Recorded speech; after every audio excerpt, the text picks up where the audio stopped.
In the shadowed remnants of Chernobyl, where the past lingers like a ghostly pall, a tale unfurls, reminiscent of a Stephen King horror. A group of 5 intrepid tourists, led by an experienced guide and his assistant, ventured into this forsaken zone, driven by curiosity and the thrill of the unknown. Little did they know, each step forward would draw them deeper into an... The journey began with a false sense of security as they meandered through the desolate streets of Pripyat.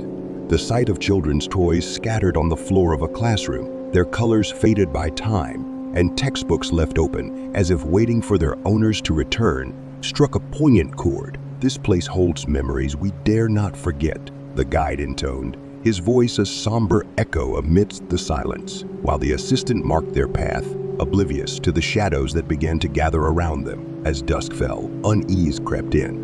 The rustle of leaves and distant animal cries seemed almost comforting compared to the unnatural whispers that arose from nowhere. Huddled around the campfire, the tourists exchanged stories, attempting to drown. One, driven by a reckless urge, ventured out to capture the night's eerie beauty on camera. He never returned. Dawn of the second day brought panic and a frantic search for the missing member. Their efforts uncovered only his camera, lying near a crumbling playground, its last photo capturing nothing but blurred shadows, an ominous testament to his fate. The realization that they had lost one of their own filled them with dread, the guide's eyes betraying his fear, despite his attempts to remain composed. The night brought fresh terrors. Something large moved in the forest, its presence heralded by the sounds of breaking branches and an oppressive sense of being watched. Screams and the clash of a violent struggle came from the direction of their camp. Morning revealed 2 empty beds, marked by traces of blood and signs of a struggle, but no trace of the monsters that took them. On the 3rd day, despair set in. The remaining 3 tourists decided to make for the Chernobyl reactor, hoping for safety or rescue.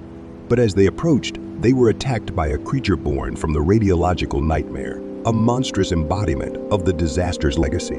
The guide and his assistant were killed instantly, leaving the last tourist to face the horror alone. Running on pure instinct, the survivor managed to escape the creature, his flight through the woods a blur of terror and desperation. He eventually found his way home, but his soul remained trapped in the shadows of Chernobyl, tormented by the loss of his friend. He shared his story, but it was met with disbelief or ignored as the ramblings of a traumatized mind.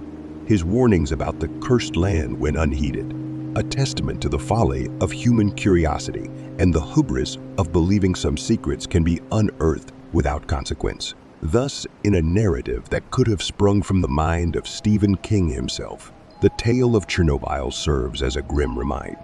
Some places are best left undisturbed, their secrets too terrible to be unleashed upon the world.